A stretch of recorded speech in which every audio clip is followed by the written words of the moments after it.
getting late to my train. As you can see, there's a train.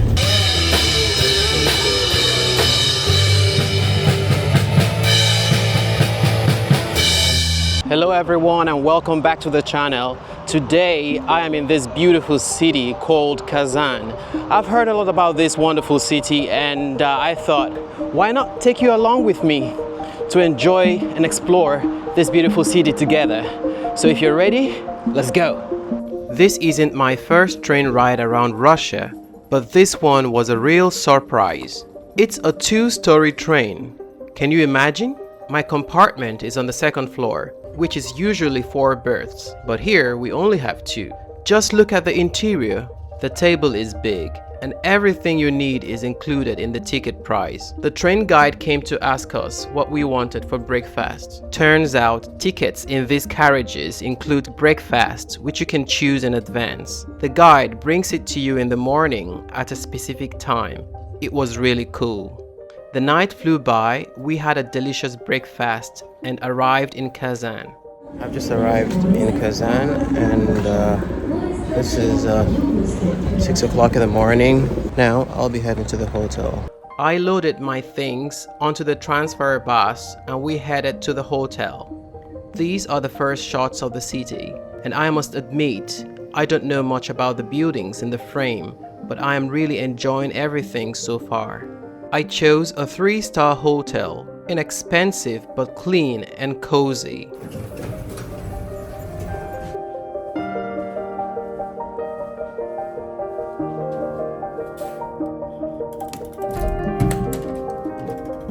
Here is my room. It's for 2 and it's simple but comfortable enough for a night stay. By the way, there is a Swedish table served at the restaurant in the hotel. Well, that's not the main thing. Let's go for a walk around the city. I left my things at the hotel and headed back to the city center, where the Kremlin and most of the attractions are located. The first thing I noticed in Kazan is that the city is bursting with flowers. Everywhere you look, there are flower decorations and there are many of them here. Well, this is the famous Kazan Kremlin right in front of me. Unlike the Moscow Kremlin, for instance, it's pure white. You can also see the famous Kul Sharif Mosque. I'll talk about that later when we enter the Kremlin territory. Now, I need to climb a few stairs, and I think it's good for a traveler like me.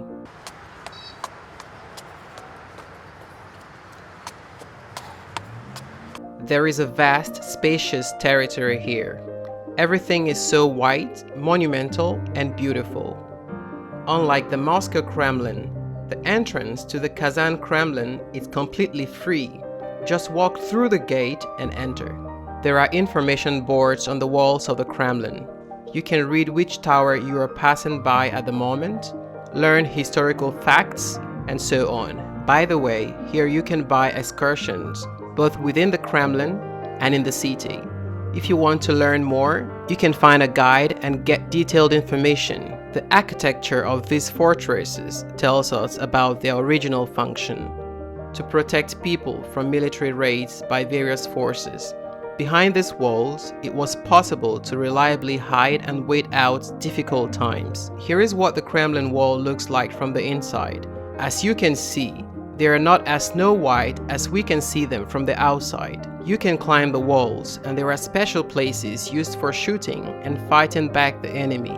It's so beautiful inside the Kremlin. For example, here is an interesting old house that caught my attention.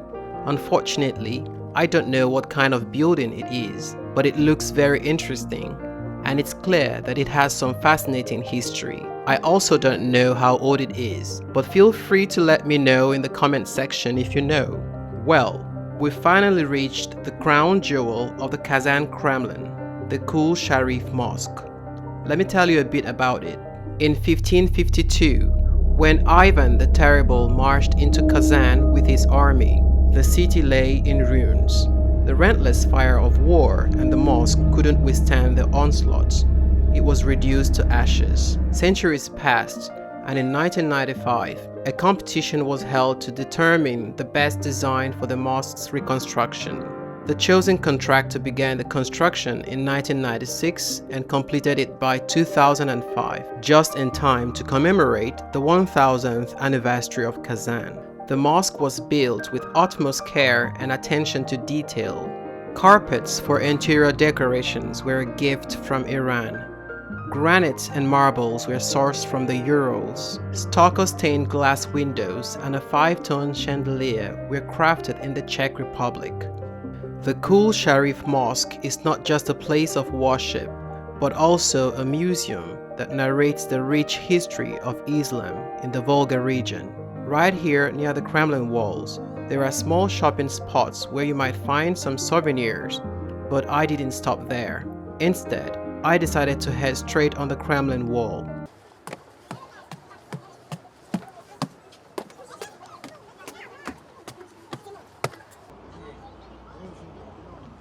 And here before me stands the observation tower, a relic of the past that once served as a lookout for enemies from afar. As you can see, it stands elevated above the Kremlin wall, providing a strategic vantage point for shooting. Let's try it out just with a camera. So let's climb up there and see what it's like from the top. The tower is entirely made of wood, and on the walls you'll find old maps and various historical references. And here is the ladder which leads to the very top. It's steep and quite inconvenient to climb. Well, I think it's risky to go up there with the camera. To be honest, it's quite uncomfortable. In some places I had to crawl on the floors to get there. But hey, it was worth it. What a breathtaking view up here. You can see the entire city spread out before you. The first thing that struck me about Kazan is its exceptional cleanliness. All the cities I've visited in Russia are clean, but Kazan takes it to a whole new level. This is a significant advantage that sets it apart. The spaciousness and grandeur of the city are remarkable. The view is simply stunning.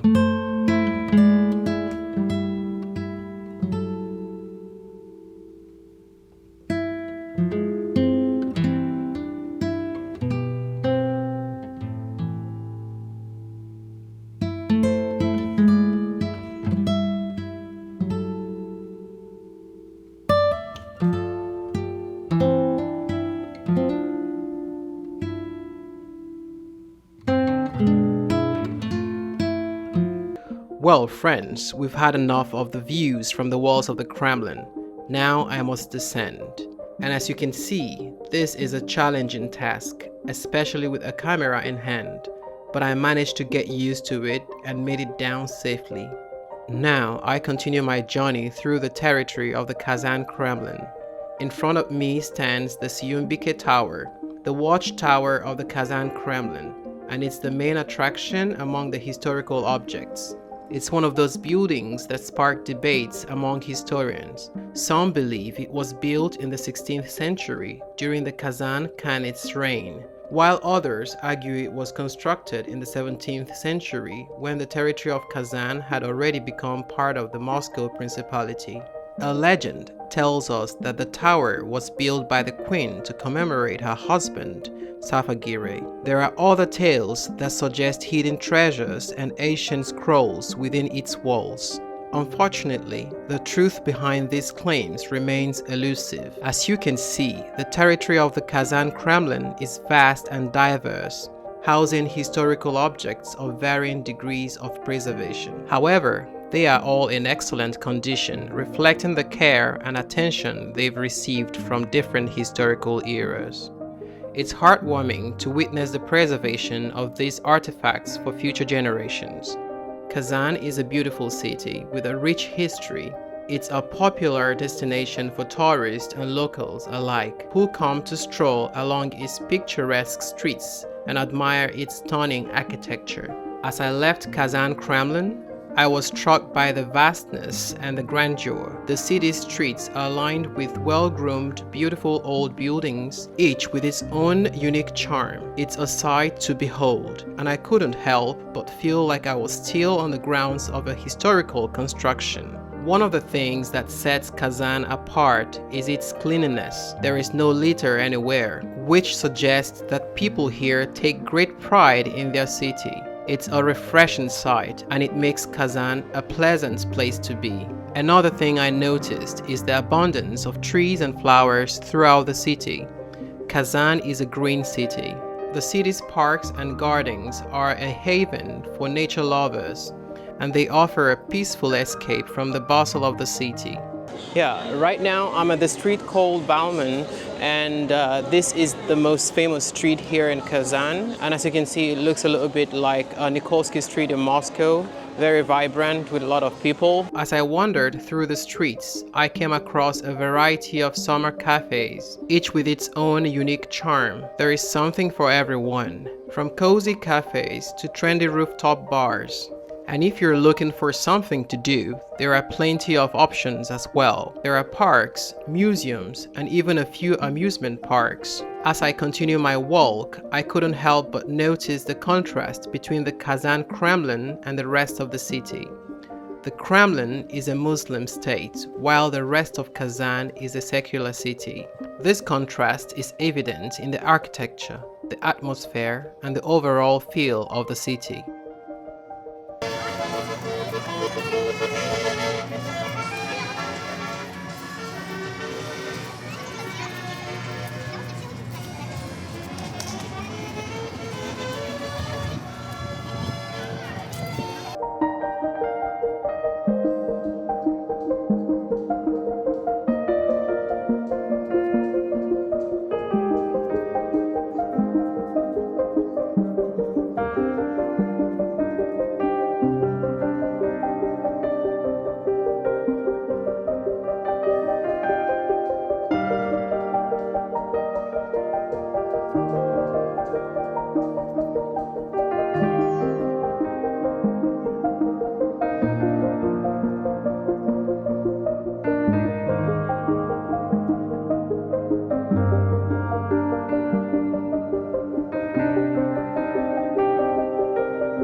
One of the most unique sights in Kazan is the Fountain of the Birds. It's a beautiful fountain that features stoned birds, but the funny thing I noticed was that there were real feathers floating in the water.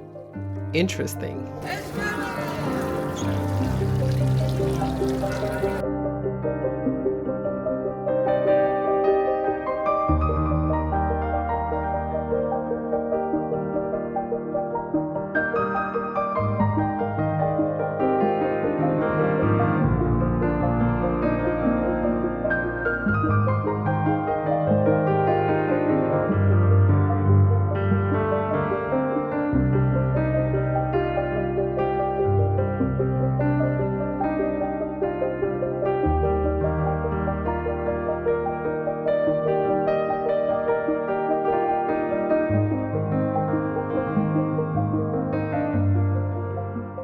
Kazan's public transport buses are red, unlike St. Petersburg and Moscow's blue buses.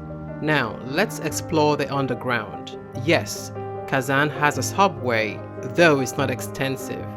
It operates efficiently and is highly popular.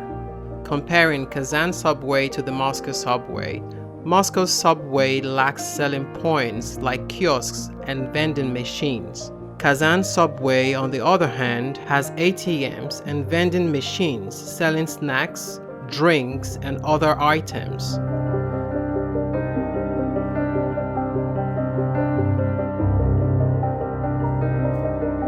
The Kazan Metro station caught my attention with its sparse information board, lacking train arrival information.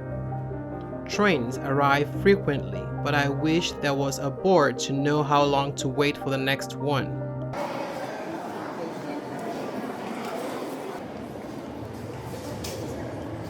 Reaching my destination, I found the metro station simpler and less ostentatious than the previous one. It was clean, well lit, and spacious. An interesting feature caught my eye. Kazan's escalators, unlike Moscow's, don't start moving until you step on them. Initially, I thought I'd have to climb them on foot, as in Moscow sometimes. But no, they immediately began moving, which delighted me. Perhaps this energy-saving feature is unique to Kazan's escalators. If you know this feature, share it in the comments. Another notable aspect of Kazan's metro is its short distances between stations. Why do they even have a subway when everything is so close? By the way, look, what an interesting road surface. It's very high quality and visually appealing.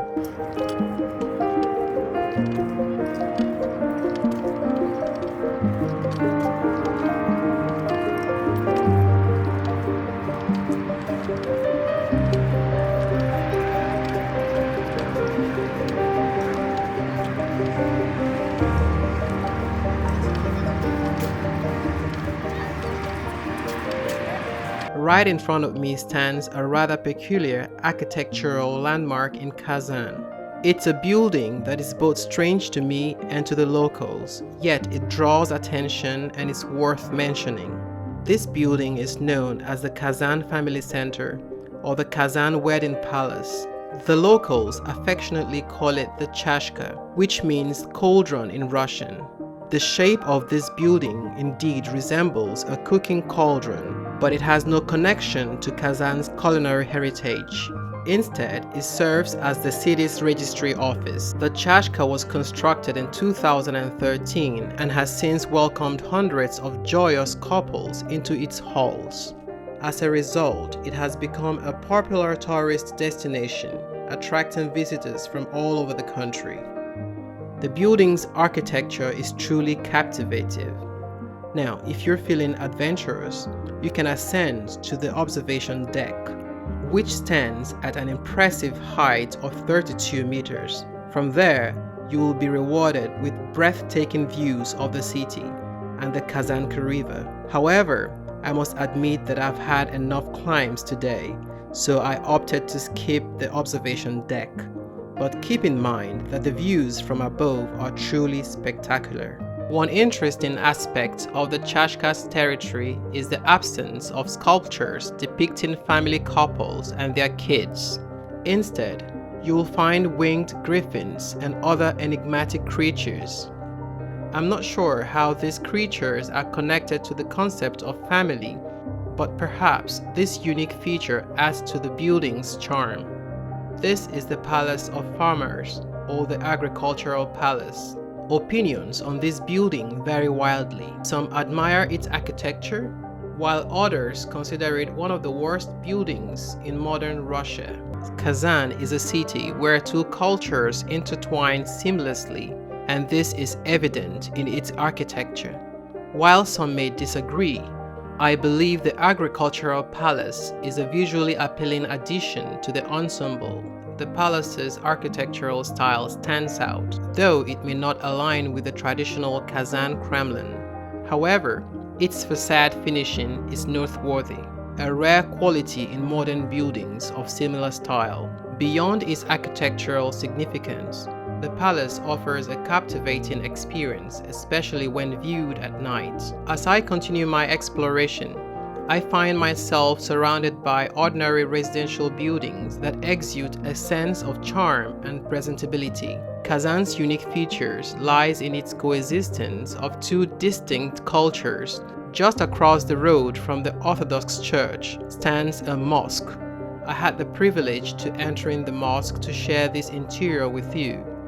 Now let's take a moment to admire the Palace of the Farmers in the dim light. The arch with its striking tree is a captivating sight, almost as if it leads to another world. Here are a few more breathtaking views of the Kazan Kremlin. The flower beds are a feast for the eyes. Their fragrance fills the air. Despite the September weather, the city remains a haven for beauty, with blooming flowers and lush greenery. My walk through Kazan has come to an end, but I'm certain that there are many more sides to discover. However, I've made a mental note to return to this enchanting city and delve deeper into its wonders. I hope you enjoy this glimpse into Kazan's charm. Don't forget to subscribe to my channel for more captivating vlogs from fascinating places in Russia. Until next time, goodbye.